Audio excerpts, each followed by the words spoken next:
నువ్వు ఎన్నిసార్లు పిలిస్తే అన్నిసార్లు వస్తా అని చెప్పిన పొద్దు నుంచి 9 గంటలు ఒకటే క్వశ్చన్, అటు తిప్పడుగుడు ఇటు తిప్పడుగుడు, తిరులమరలేసి మరల తిరులేసి అడిగిందే అడిగి కుల్లం కుల్ల చెప్పిన ఇప్పుడు హరీష్ రావు గారు చెప్పినట్టు వీడికెళ్ళి ఎట్టి పరిస్థితుల్లో ఫార్ములా ఈ రేస్ పోవద్దు అని చెప్పి మొదటి సంవత్సరం విజయవంతంగా నిర్వహించిన తర్వాత 2వ సంవత్సరం కూడా ఈడనే ఉండాలి అని చెప్పి ప్రభుత్వ పరంగా విధానపరమైన నిర్ణయం తీసుకొని మరి కొంత డబ్బులు చెల్లించినాం.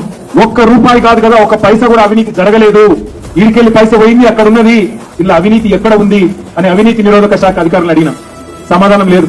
బెబ్బెబ్బే ఏంటి అంటే ఫైల్ ఇటు పోయిందా, ఇటుకెళ్ళి పోయిందా, నువ్వు కుడి చేపులకి వెళ్ళిచ్చినావు పైసలు, ఎడమ చేపులకి వెళ్ళిచ్చినావు పైసలు అని చెప్పి పనికిమాలిన ప్రశ్నలు తప్ప, చిట్టినాయుడు రాసిచ్చి పంపిన ప్రశ్నలు తప్ప ఏమీ లేదు విషయం.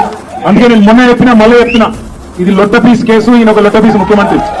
ఏది కాదు వీళ్ళతో ఏం చేయరాదు. పరిపాలన చేత కాదు, ప్రజలకు ఇచ్చిన హామీలు నెరవేర్చే దమ్ము లేదు. అందుకే దద్దమ్మ రాజకీయంతో ఇవాళ తప్పించుకునే ప్రయత్నం చేస్తా ఉన్నారు.